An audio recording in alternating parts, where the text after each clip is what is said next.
What's up guys, welcome back to my channel Anime Fiction. I'm back with a new episode of What If Naruto Was the Emperor of DC Universe Part 13. And if you did enjoy the video, give this video a like, and if you're new to my channel and like my content, subscribe and hit the notification bell for more crossover fictions with a twist.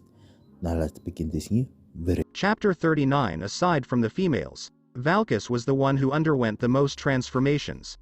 The Centurion had changed shape, shedding his hefty physique to become a thin type with nice features. In his civilian guise, his name had been altered to Danny Phantom, and his title was Spirit King.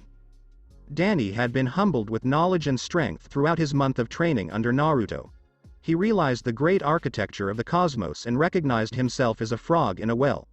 His abilities were impressive, but nothing to boast about in the major leagues. Having such a breakdown shattered his confidence, but his master didn't like broken puppets. Danny was bolstered and guided to the next level. Naruto had assisted him in gathering fresh souls to rebuild his confidence. It wasn't only his strength and assurance. Danny's personality evolved as a result of his encounters with the squad. Danny couldn't trust anybody in the past. He was always glancing over his shoulder and overthinking the intentions of those around him. Everyone appeared to utilize each other and had little interest in seeing others thrive. However, he suddenly had individuals he absolutely understood and trusted. Souls had come into contact, and ties were formed. He had served under a commander who wished him well and desired for him to achieve greatness in the cosmos.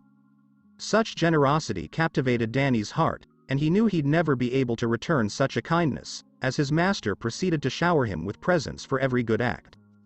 Danny developed a strong attachment to Naruto in only 1 month. It was a link he had never imagined, and he realized that anything could be given up for his master. Because views varied and hearts did not agree, not everyone on the squad felt the same way about Naruto. Regardless, everyone on the squad had varied degrees of loyalty. Returning to the battlefield, Spirit King came on a world where glass showered. The temperature was above 1000 degrees Celsius, and the wind was blowing at a pace of 7,000 kilometers per hour, causing the glass to fall from the sides. Because of his weather control talents, his opponent, Jason, was unaffected by the hazardous atmosphere, but he couldn't find his way back and didn't know where to go. "Hey, where is Master Hercules?" Jason said impatiently. Jason lacked expertise in the area and was impulsive. "He is with my lord, so you can wait until the battle is over," Spirit King said calmly as he hovered above Jason on the mountain.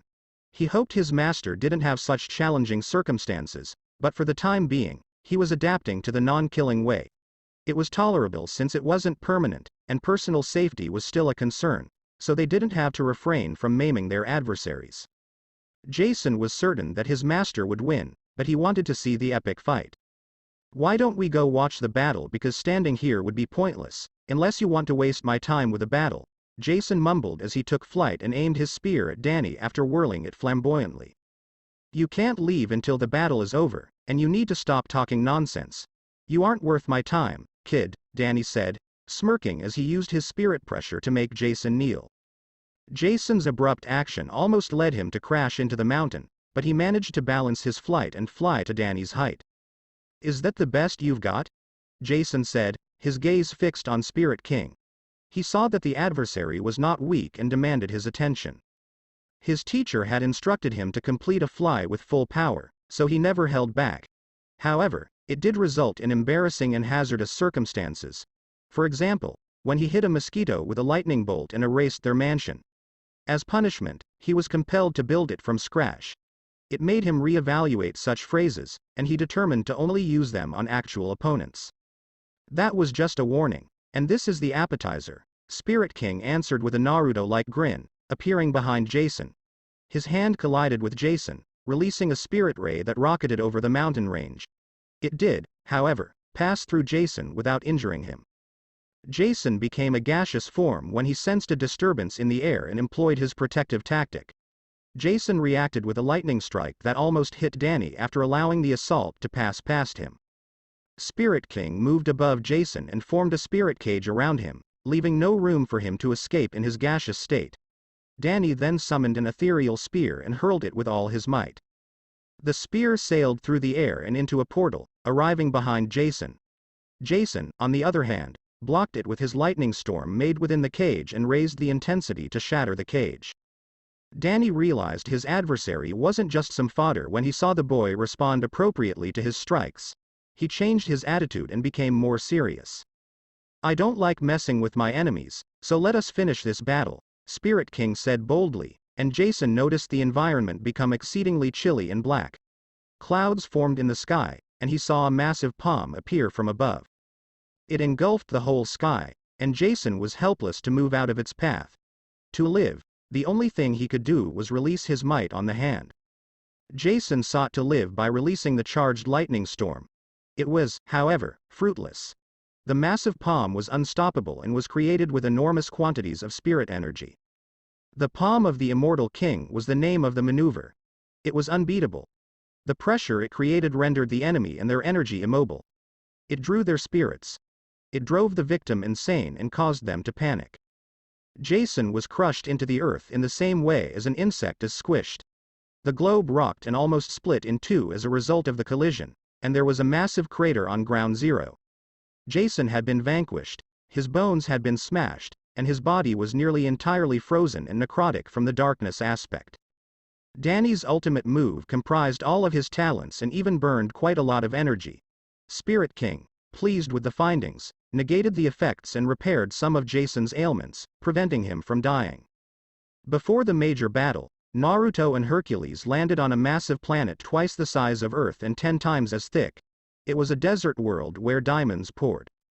"I don't think there was any point in picking a planet for the fight, unless we have the same taste and you like the feeling of crushing people against celestial bodies," Hercules said as the diamonds crashed against his flesh. He was a laid-back person who no longer took things seriously. He was an Olympian pantheon immortal, but unlike the others, he wanted to live a regular life on Earth. "It doesn't matter where we start, all of them will vanish when we fight," Naruto said, standing by his opponent as if they were buddies appreciating the scenery. "That's correct, and I have to say, I like the way you think. So, Hercules, why don't you take my offer? You know that words aren't enough to describe what you've done in the past. I don't like talking about my past, but I'll give you a pass because I regret what I did and apologized for my actions. You know, things were terrible back then, so my upbringing wasn't exactly upright, and you can guess by the deeds of victims, none of them were innocent either. Nonetheless, I was punished and I fought for good for thousands of years.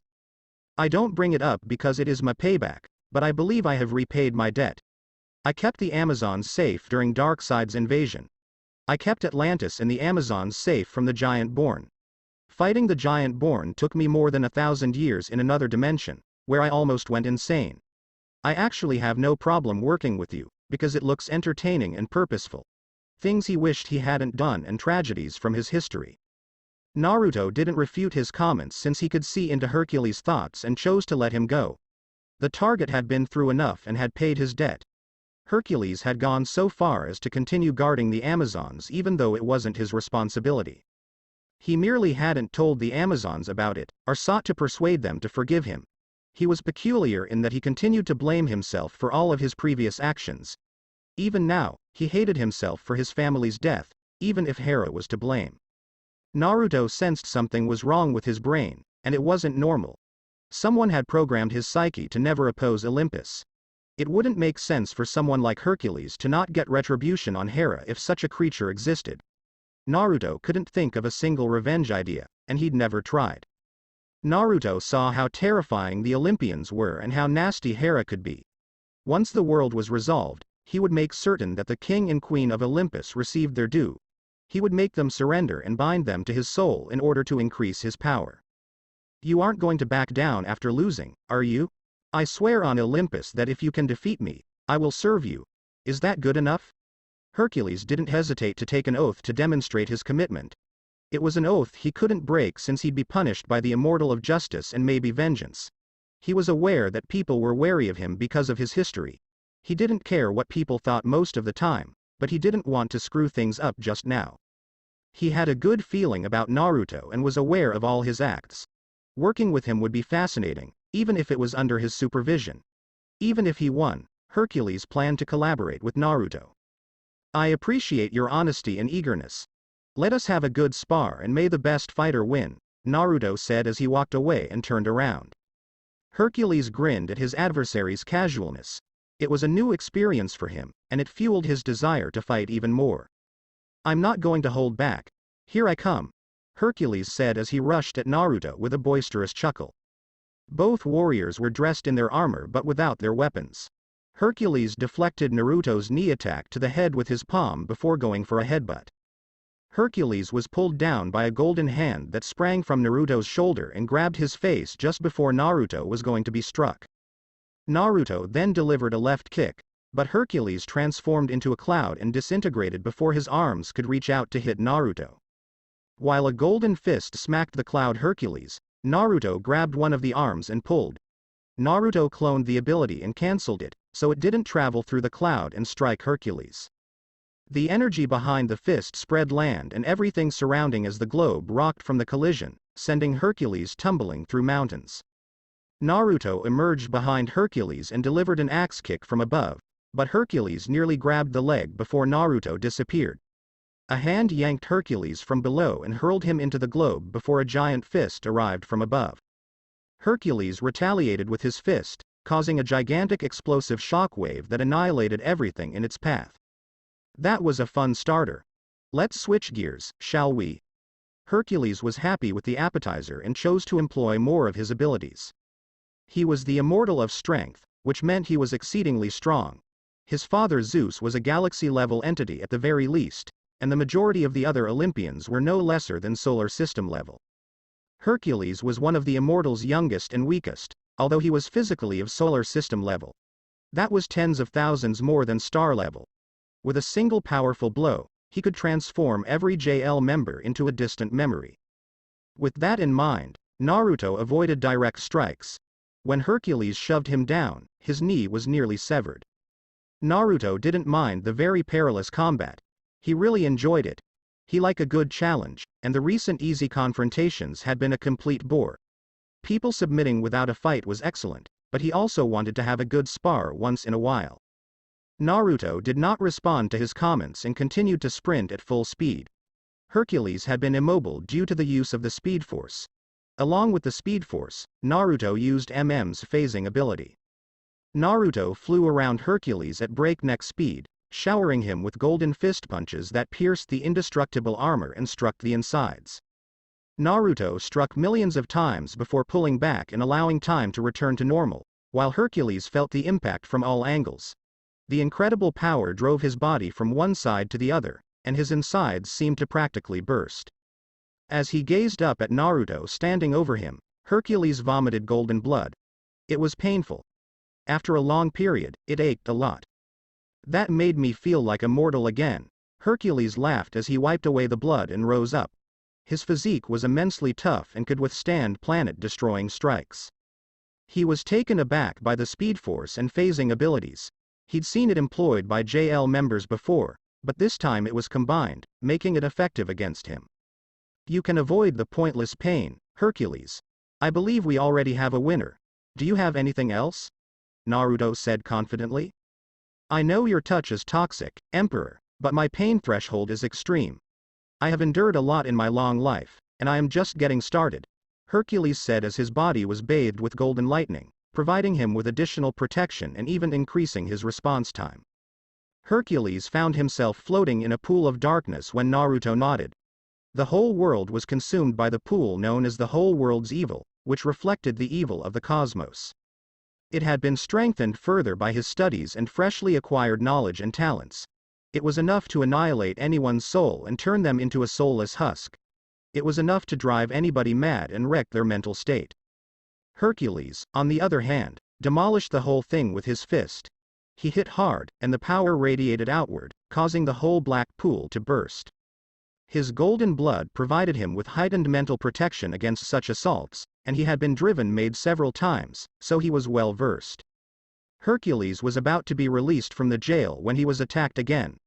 Naruto launched a barrage of huge Rasen Shuriken at him, which smashed with his force barrier, followed by a Biju beam that knocked Hercules into the surrounding sun. That wasn't all, as Naruto launched additional Biju rays from all directions, trapping Hercules in the sun. All of the strikes failed to shatter the force barrier and merely made Hercules' movement difficult. The heat was likewise unbearable, but he could deal with it. Just when he believed it was finished, Naruto used molecular manipulation to force the sun to erupt and concentrate it on Hercules. The massive star bursting was unexpected, and it smashed the barrier while injuring Hercules. His armor was good, but his bones were broken, his hair was gone, and his skin was burned. Nonetheless, it was rapidly cured. "I told you I was a tenacious beast," Hercules said, smiling. Even though he was annoyed by being subdued during the combat, he was very amazed by Naruto. Following those remarks, Hercules unleashed a powerful shockwave. Hitting Naruto was difficult, so he decided to send off shockwaves one after the other. These waves obliterated everything in their path, and as a result, all the planets became nothing. Naruto dodged everything by phasing through the waves and traveling at full speed to another solar system before bull charging for Hercules. Naruto's speed rose dramatically when he phased through Hercules, forcing his atomic structure to burst as a result of the tremendous force. Naruto also used his atomic demolition skills for the mission. Naruto came to a halt when he saw Hercules reappear. "Damn, I hate the Speed Force," Hercules grumbled, as he had endured excruciating agony and struggled to discover a means to resist such powers. Hercules opted to concentrate on defense in order to locate an opening. His body was surrounded by a force field that represented his whole might. Naruto had anticipated the outcome and intended to wear out his opponent with a variety of techniques. It was useful that he could foresee everything Hercules would do and simply avoid it. Naruto attempted to confine his opponent's soul by releasing ethereal shackles. The chains pierced the force field and struck the soul. The soul, on the other hand, was immensely strong, and it blasted away the bonds. Naruto could not stop there and constructed his Doom Spear, elemental spear comprised of all elements. It had been compressed to a tiny size and was traveling at incredible speeds, propelled by the Speed Force. "Hercules, why don't you accept your loss? This may hurt a lot," Naruto said, holding the spear menacingly and giving his opponent the opportunity to back down. Hercules was irritated as he stared at Naruto. It was quite insulting. He hadn't felt so belittled in a long time. Hercules whispered angrily, "Friend, you've got away with words. Your choice." Naruto resumed his attack, and the spear became trapped in Hercules' body, spinning at high speeds and spreading. As time passed, Hercules discovered the spear whirling within his flesh, producing immense energy and resisting his force barrier. It was terribly unpleasant to experience the onslaught on the molecular scale, just as he had been told. It seemed like an eternity, but Hercules managed to penetrate his flesh and break the spear.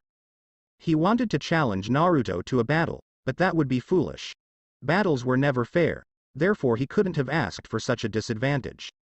Naruto launched his most powerful strike before Hercules could find a way to win.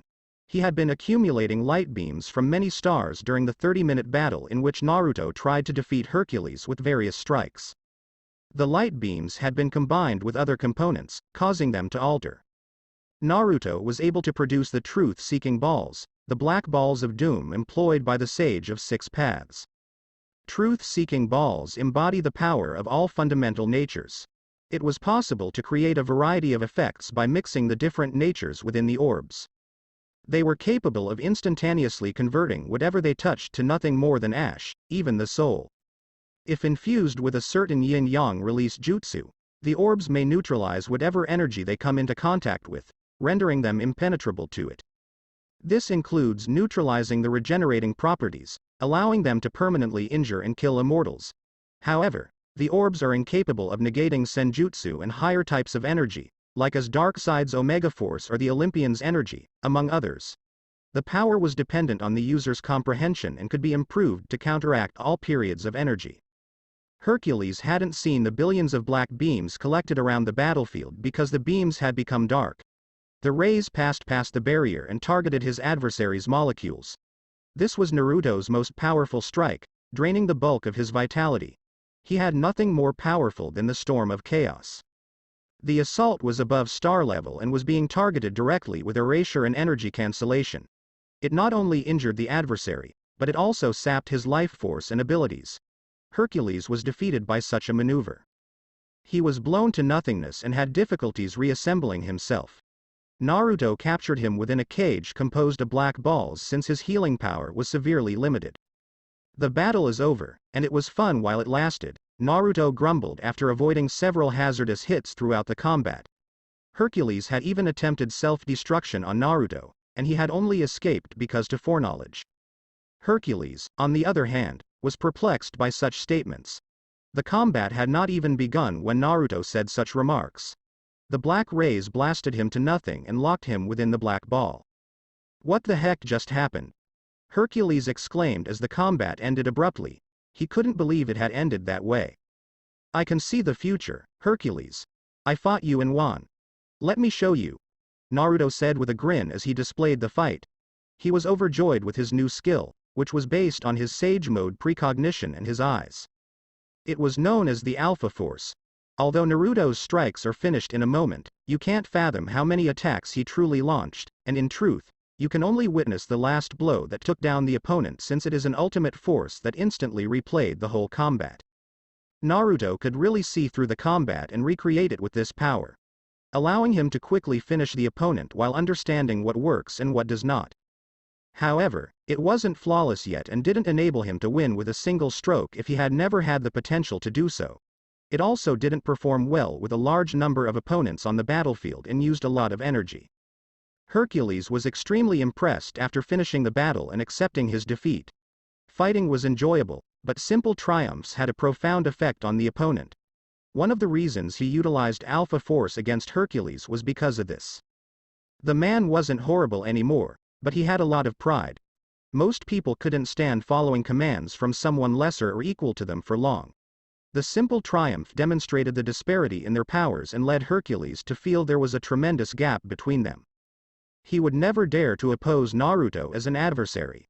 Naruto got new powers and servants after completing all of the bouts. Hercules and Jason agreed to work for him as promised, and they were overjoyed. The lads liked action and thought Naruto's journey would be filled with it. They might finally relive the great days of conquering and conquest. The Amazons were punished and marked by Naruto without any intervention. He refused to pardon them since their wrongdoings were recent, and none of them felt bad about the murder or the child murder. Naruto sat down with Donna and Hippolyta after the punishment to speak things out. They were in the grounds of the Queen's palace, which were off limits to males. Naruto had taken over the place, and the regulations were no longer in effect. His crew was also there, as were the newcomers, Hercules and Jason. Seeing Hercules succumb to Naruto was a huge shock to their brains, and it made them realize the Emperor's might. Naruto permitted the Amazons to speak with Hercules without their animosity and bigotry interfering. He enabled them to communicate with their spirits. They finally got to see the other side of the tale, what occurred after they departed the realm of mankind. They realized that their existence was mostly due to Hercules, else they would have been murdered long ago. It was difficult to believe, but they had seen how unselfish Hercules could be. They saw him give his life for them and become stuck in another realm till he was liberated. Hippolyta saw Jason's anguish as well. Her contempt for males had blinded her, but Naruto pushed her to look objectively, and she felt guilty. She could hear her son's need for her approval. When he was younger, she heard his dreams. She saw him sobbing for her presence and affection. She could see the darkness that was brewing within his heart as a result of her anger. Jason despised the Amazons, and his dislike extended to all females at times. When it came to women, he was highly irritable and judgmental.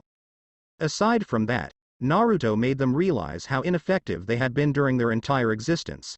He helped them realize that by following his route, they would be able to finally accomplish their duties and represent justice. He made them realize that the immortals had delegated power to him. Gia could not be denied by their lords. With everything on the line after the loss, Hippolyta succumbed to Naruto's words and bowed to the Empire. Donna saw the whole situation and decided to assist Naruto. She was persuaded of his honesty since he did not treat the vanquished as slaves and instead assisted them in achieving their objectives. He was both kind and foresighted. He assisted everyone in letting go of their animosity and encouraging friendship. He was able to persuade her family to change and even helped her recover from despair. Donna was eager to give him a chance after he showed them a wonderful fantasy in which innocent people may live in peace and happiness.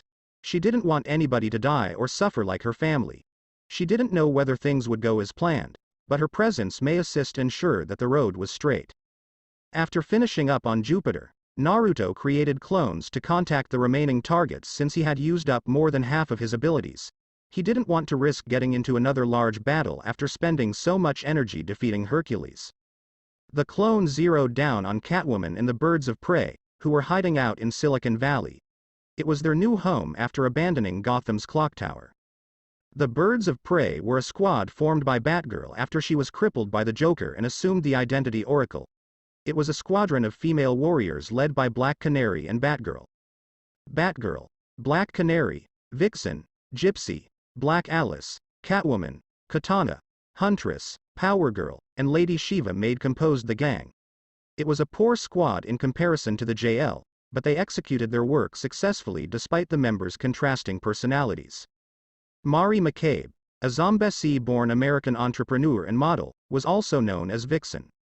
She battled crime as Vixen with the help of the Tantu Totem, which granted her Animal Kingdom abilities. Tantu Totem was a fox-shaped talisman that allowed her to access the morphogenic field of the Earth, also known as the Red. This enabled her to duplicate the talents of any animal she could imagine by concentrating on a particular animal's abilities and then pulling it straight from the field. She has shown the capacity to retain the morphogenic characteristics of a whole forest of animals. The totem did not provide her abilities, but rather assisted her in channeling them. Vixen could only function beyond mild superhuman levels in regular times, but she possessed the capacity to harness the power of the cosmos. Naruto was intrigued by her talents and had already mimicked them, enabling him to harness the abilities of all creatures in the world. Fortunately, unlike Vixen, he was familiar with the diverse species and was not affected by animalistic impulses. Mari Jaiwi McCabe was raised in a tiny African hamlet and learned about the Tantu Totem tradition from her parents. She was the daughter of Reverend Richard Jaiwi, the local priest, who was her primary caregiver after her mother was slain by poachers headed by a guy called Aku Kwesi years ago. General Makasai, Reverend Jaiwi's half-brother, Mary's uncle, assassinated him. Makasai desired the Tantu Totem, which was in the custody of Reverend Jaiwi. She escaped to America as an orphan. Mari McCabe established an identity for herself and exploited her attractiveness to become a well-known fashion model in New York City. She traveled the globe with her newfound money. On a voyage back to Africa, she ran across her uncle and stole the Tantu Totem, which she used to become the Vixen. Cindy Reynolds, an illusionist, was also known as Gypsy. She was the team's spy since she could penetrate areas with her illusion powers. She had the ability to become invisible and even to instill dread in others. She could also communicate telepathically. Her invisibility may be extended to her crew, making her indispensable. Naruto recognized her significance to the group, but her abilities were already on his skill list. So he didn't learn anything from Gypsy and had a lot to teach her. Cindy Reynolds was Edward and June Reynolds' daughter. Their marriage deteriorated with the birth of her younger brother. Cindy was subjected to abuse as well, despite the fact that her father mostly targeted her mother. Her abilities of illusion started to appear when she was 14. She chose to flee home, from her suburban existence, to Chicago at that moment. Lady Shiva, also known as Sandra Wu San, was regarded as arguably the best martial artist in the world. She has been a brutal villain as well as a valiant vigilante. Her motives were solely dependent on what she was interested in. This has led to her mentoring of numerous other fighters. Red Robin, Tim Drake, had even been taught by her. She was a mad lady who didn't care about anything other than martial arts. She had studied every known martial technique, as well as several that were long forgotten. She had also developed her own artworks. She had traveled the globe fighting talented fighters and had vanquished the vast majority of them. She had beaten Batman, Ra's al Ghul, and a slew of other villains. She even went so far as to design a powerful combatant to battle. She joined the Birds of Prey because it enabled her to face powerful warriors without much intervention. Naruto disliked her reckless demeanor, but he admired her enthusiasm. She resembled him and several of his professors, such as Might Guy. He could respect her desire to develop on a regular basis. Lady Shiva, although being a regular person, was nonetheless within his reach due to her gift. Naruto would normally not consider regular individuals for childbearing since it would simply damage the lineage. Sandra grew raised in Detroit with her older sister. They were continuously practicing martial arts, and people would come from all around to see them spar. David Kane, the assassin, studied them and spotted Sandra holding back out of love for her elder sister. Kane violently killed Carolyn and abandoned her corpse for Sandra to find. Sandra was able to discover her actual potential as a result of this. Sandra went after David Kane for vengeance and attempted to murder him. Kane was beaten by the League of Assassins, but she forgave him when she understood he had set her free. Kane agreed to let Sandra live if he would carry her a child. Sandra handed up her daughter, Cassandra Kane, to David. Tatsu Yamashiro, better known as Katana, was a Japanese superhero. She had transformed into Katana, wielding the Soul-Taker sword. The sword snatched the souls of all who died as a result of it, including her husband Masao Yamashiro. Muramasa, whose swords were thought to be cursed and caused people who were bad perform evil things, created the Soul-Taker and its non-powered duplicate in the 14th century. It took the souls of those it murdered and stored them within the sword, where they could communicate with whomever handled it in limited ways. These spirits may be reborn via a holy ceremony in which they would serve their summoner against their will. Katana was unaware of the second ability and continued to wield the blade regularly. The sword, on the other hand, enlightened Naruto. He considered creating weapons out of his soul that would be improved by consuming other souls.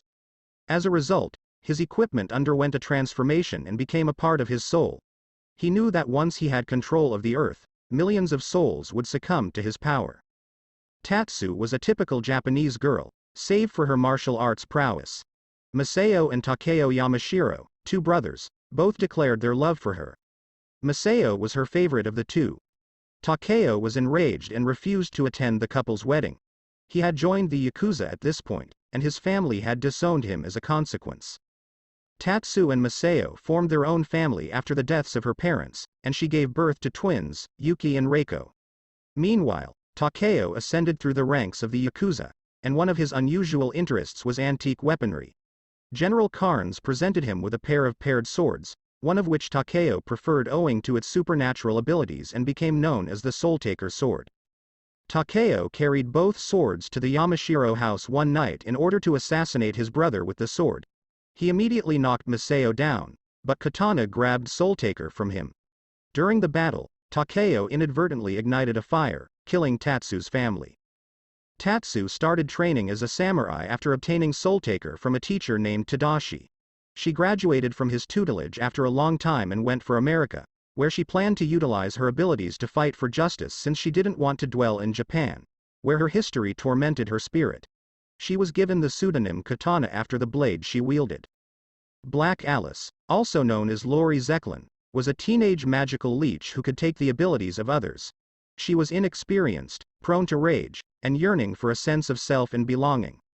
Batgirl provided her a place to belong, and Black Alice significantly aided her with her ability to absorb the abilities of any magical entity. Magic usurpation was the capacity to briefly usurp the magical abilities of any entity, even the Spectre, obtaining all of its talents and power while rendering it impotent. The distance at which she may steal a target being's power is infinite. She has even shown the capacity to take the abilities of two creatures at the same time.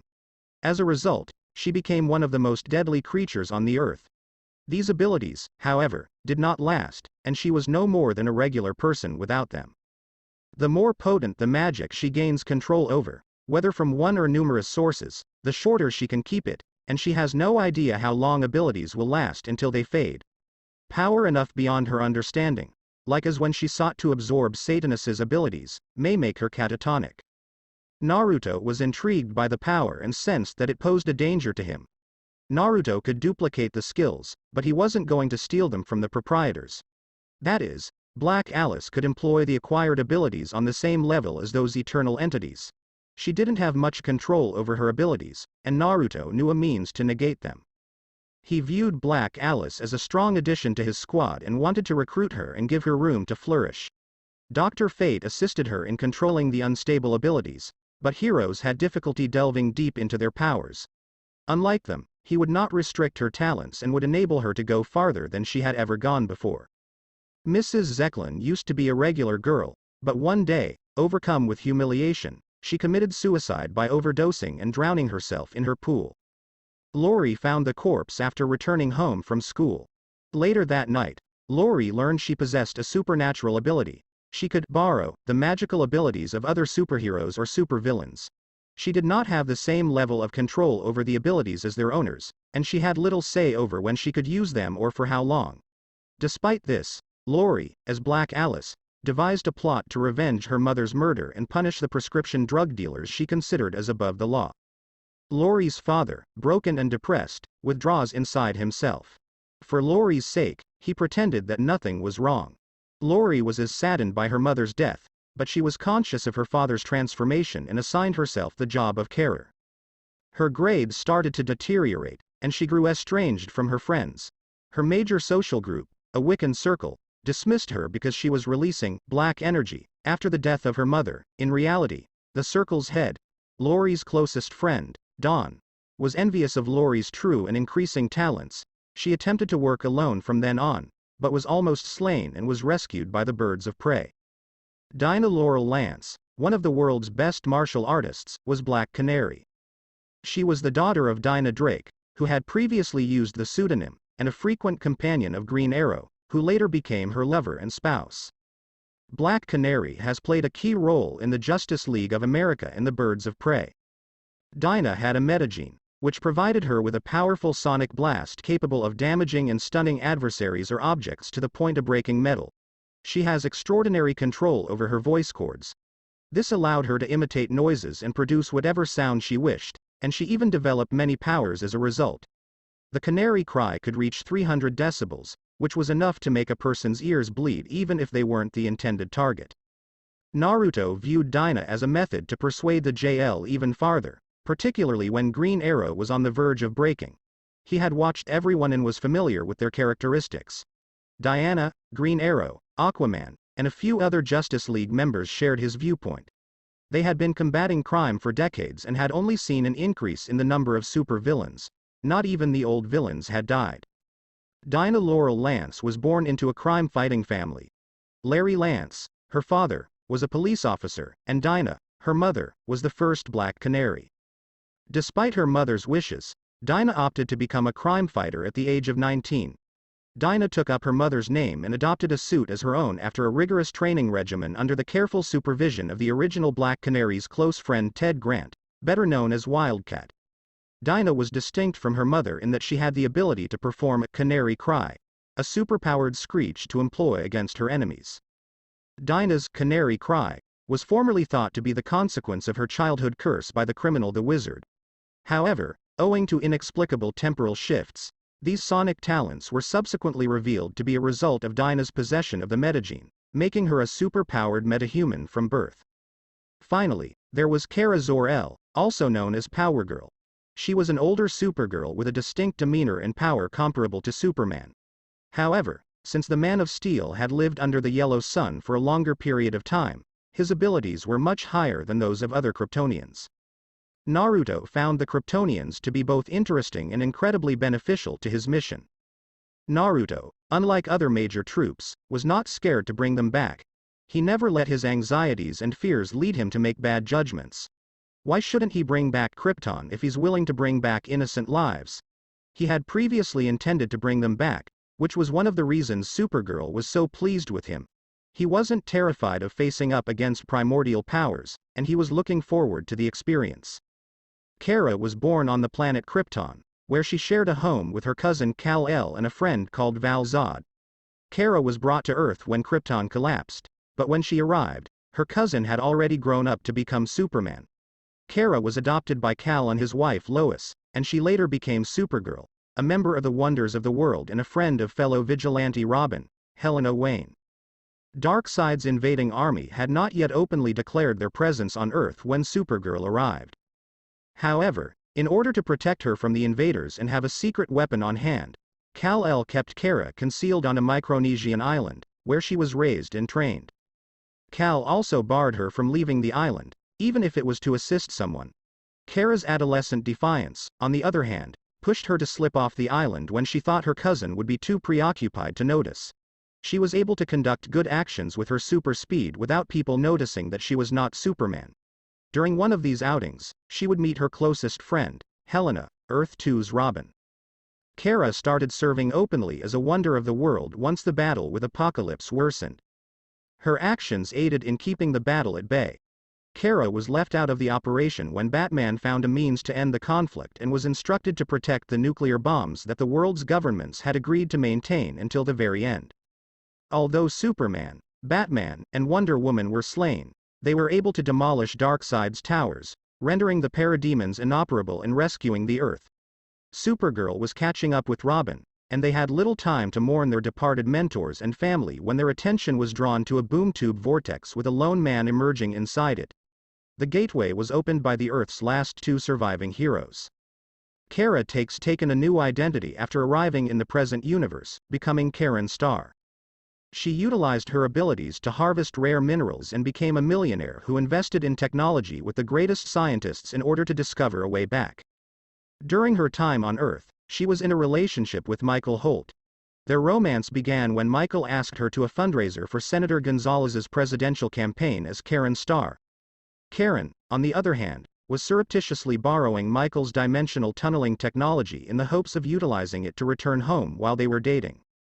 Naruto discovered the crew gathering at the facility after informing them about his coming. He had sent presents in a note notifying them of his visit's timing. It had been a fun experience for the ladies, and it also demonstrated that he knew them perfectly since the presents matched their personalities. Naruto entered the team conference room after exiting a portal and was met by Power Girl. "I am honored, but it would be better if we took some time to get to know each other," Naruto grumbled as Power Girl approached him. She took a step back, rolling her eyes. She had assumed it was an enemy strike, but it was simply their visitor. She wouldn't have attended the conference if it hadn't been for the gift she received. "I hope you're not here to flirt," Batgirl stated as she stood up and stared him in the eyes. They were meeting the world's most sought guy, and she couldn't help but want to see his paradise. She was already murdering people as a policeman, therefore his killings didn't bother her. Especially because Emperor was more than a vigilante. He was a ruler. He murdered individuals while providing documentation of his wrongdoings, so no one could challenge him. "That would be a wonderful idea, but I prefer to focus on work right now." Naruto grinned as he removed his armor and welcomed everyone before taking a seat in the center, so they could all circle him. The females were aware of his personality and knew he was calm and confident. It was also true that he did not employ traps or backstab anyone. When he arrived to chat, they didn't have to worry about an assault. "So, why are we here?" Catwoman said, as all the females took their seats, ready to rumble if anything seemed suspicious. "Isn't that obvious? I'm here to ask for your response and persuade you to join my cause. I thought you'd come to me, but I guess I overestimated my charms." Naruto grinned softly at her. As he sat there confidently, his looks and manners sparkled. The females were nearly seduced by him. "I was observing the scenery before making my decision, and I don't see him." "Yes, where is he?" Batgirl said, echoing the question. "Jason Todd is relaxing with his new friends. Do you want to talk to him?" Naruto suggested, and the ladies saw a screen emerge showing Jason on the beach with the rest of the squad. They were eating Triumph barbecue, complete with additional sauce and the flavor of victory. That could just be an illusion, Gypsy argued, not believing what she was seeing. Even if the individual was extraordinarily attractive, she was not going to make it easy for him. The other females stared at him, nodding in agreement. Most individuals had been jaded by their experiences as heroes, and it was difficult to persuade them. "Do you want me to bring him over here? How about you bring him here and let Black Alice borrow your powers?" suggested Batgirl. Now, that would be extremely disrespectful. Girls, we are all civilized people here, so I expect some courtesy. And, Lori wouldn't be able to copy my powers. It requires knowledge and experience. Plus, I can take back my powers. Yes, I know everything about you and I can use all of your abilities. I am confident that most of you are willing to follow me, so let us talk." Naruto's tone hardened for a moment. He wasn't their servant, thus he wouldn't simply do anything they wanted. The girls were terrified when they heard his announcement. Emperor was already powerful, but he also possessed the capacity to duplicate skills. It was quite frightening. "Sorry about that, but how do we know it's the truth?" Catwoman questioned after apologizing. It was frightening to question someone so strong, but she had become used to it. Naruto just shook his head and linked them all to his soul, assuring them and making communication easier. That is the real Jason Todd, and I helped him overcome his hatred. I intend to do the same for your lover, Catwoman. I believe it would help if you girls joined me, because it is only a matter of time. I know all of you want to continue fighting for good, so in my empire you will be legal personnel and not some illegal vigilantes. Unlike the current world, you can trust me and question me. I am the emperor, but the emperor has advisors, and does not he showed them exactly what he was doing and what they wanted to see.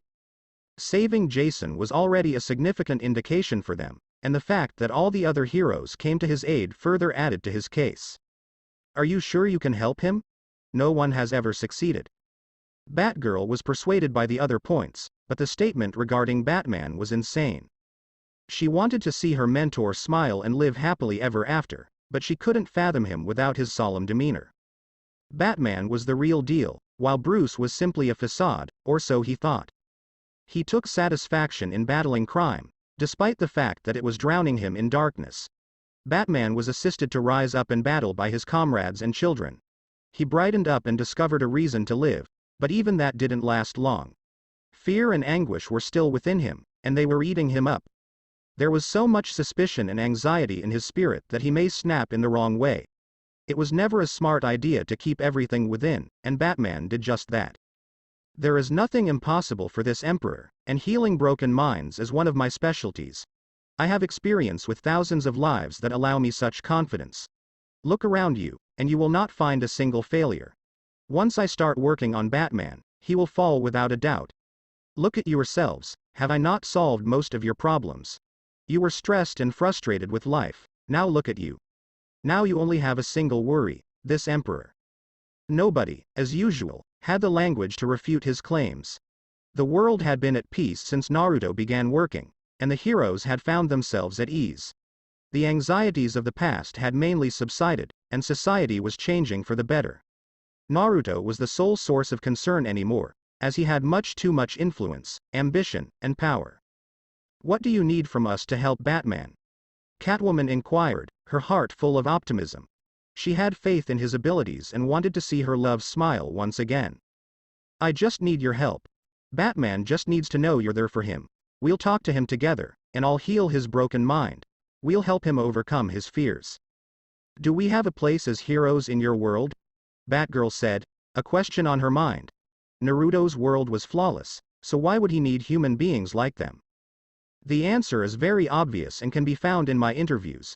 I intend to transform all of humanity to a new stage in everything, which means all of humanity would have their genetics modified to give them higher stats.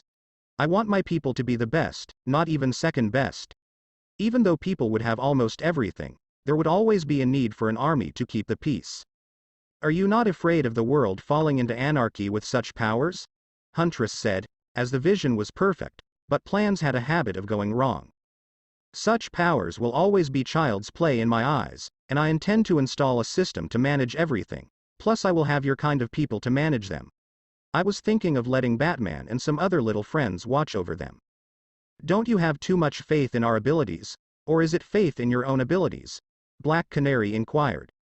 I am confident that I can guide all of you to a better place. What about us? What about the aliens? What are you going to do to them? Power Girl said, noting Naruto's lack of mention of them. I don't discriminate against anyone. Everyone will be treated equally as part of the Empire. I just didn't talk much about other species because the majority of my audience was human. I've already spoken to the resident aliens, and I accept them as my people. You are my people, and I am willing to do everything I can to help you. You didn't say life? Power Girl heard his words and inquired. The Emperor cannot die for someone. Doing so would be irresponsible to the people and would result in more deaths in exchange for one life. I will always prioritize the Empire over a single person's life. It is the obvious answer. I know, but I was just looking for confirmation, Power Girl said as she stared at him. She was curious to see whether he was prepared to lie in order to make himself more alluring. But, with a confident grin, he supplied the correct response. It would have been a falsehood to imply he would risk his life for others. And, if that were true, it would demonstrate his ineptitude and unsophisticated thinking. Lady Shiva asked the one question that mattered, will you allow people to challenge you to a duel? I don't fear anyone, and I love to fight, so I will welcome all challenges and will definitely fight you. I acknowledge your skills and wish to fight you. I want to see what you can do with superpowers, but you need to stop disregarding morals for your passions. Naruto smiled brightly, his eyes shining brightly. But he didn't forget to chastise Lady Shiva for doing bad in order to satisfy her wishes. I am willing to serve and even take punishment if you can satisfy my desire, Lady Shiva said as she stood in the grassland next to Naruto. Her consciousness had been transported to a mental dimension where no one was aware of what was occurring. Naruto granted her request and enabled her to confront him in this domain. Because it was a skill match, he didn't use his abilities, and his numbers were dropped to her level. Lady Shiva had battled since she was a child and had learned a variety of martial arts. Fighting her on the same level was one of the most difficult things. Naruto, on the other hand, was comparable and trained beyond her skills. Lady Shiva and other heroes have not even battled as many times as Naruto. Because of the millions of fights he had fought, Naruto's pure fighting abilities were amazing and natural. Naruto would have fought at least 1,000 bouts in a single day. He battled against a variety of opponents, including his own clones, who used a variety of techniques. As a result, Sandra had no edge against him. He, like her, could read and react to body language. He pursued her and blocked everything before squeezing her and fracturing her joints. It was a brief combat, but it required a great deal of skill and expertise. She was amazing in that she could stand up to him and not collapse after a single combination. Even Hercules couldn't evade his first onslaught. Naruto managed to impress her and gain her allegiance with a simple fight. She returned to the regular world and offered her response. I will serve and learn, Sandra whispered as she glanced at him, and the females were perplexed for a while before realizing what had transpired. Naruto had fulfilled Shiva's desire for a battle in a single instant, and had won. Naruto ordered her to come to him, and she did so by strolling up to him and sitting on his lap. This will hurt, but after that you will have the ability to physically fight Aquaman. Naruto mumbled as he gripped her face. We aren't very different in our passion for the arts, and even one of my masters has such an obsession with it. I believe you would like to spar with him. I look forward to meeting your teachers, Lady Shiva said, not caring about the penalty and allowing the kiss. She has no objections to having Naruto's kid and would even want to have his child in order to make him the greatest fighter. With all of the commotion going on, the ladies were clearly taken aback since it was Sandra. It was a remarkable experience to see her react and express her feelings. Naruto had managed to pique the curiosity of the majority of them after finishing with her. It was particularly true for Black Alice, who had no prior experience and thought Emperor had a fantastic personality. When Naruto was talking with the squad, he held a separate conversation with Power Girl and Huntress since they didn't appear to want to disclose their beginnings with others. Raven and Dr. Fate might have returned them home, but they didn't approach any of them. They didn't want anybody to know about their realm for obvious reasons. The knowledge may spread from any of them, and undesirable beings could attack their already doomed planet. When would you like for us to go to your world?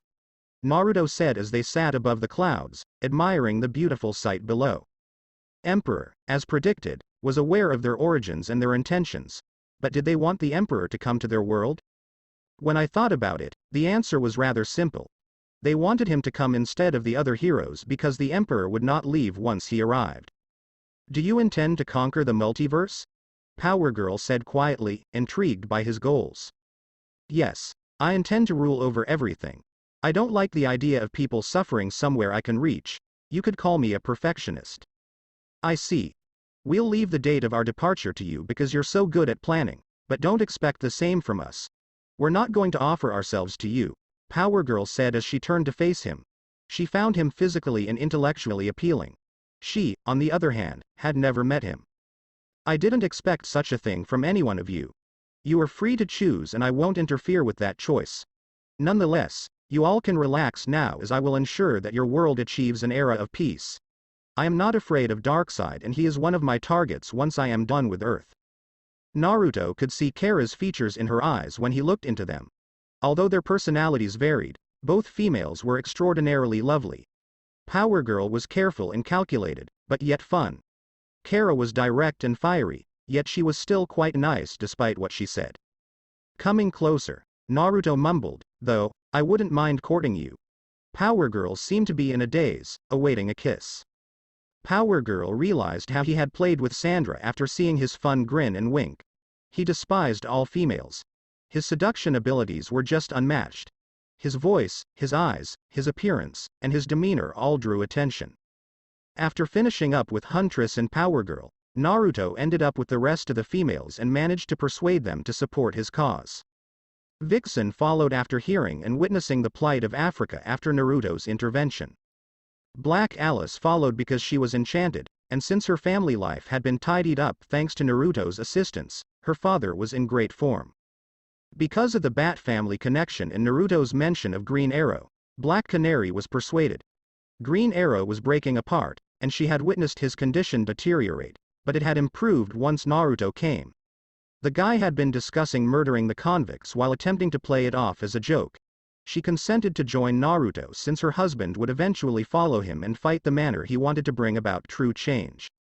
He then vanished as the other clones conversed with young Justice and Titans. Despite his tiredness, Naruto planned to meet with Batman and Superman before moving on to the following day's plans. To be continued. That's it for this podcast and for listening to this video. I hope you did enjoy the story, and if you did, like, share, and subscribe for more. And thank you all for happy support, and have a great day.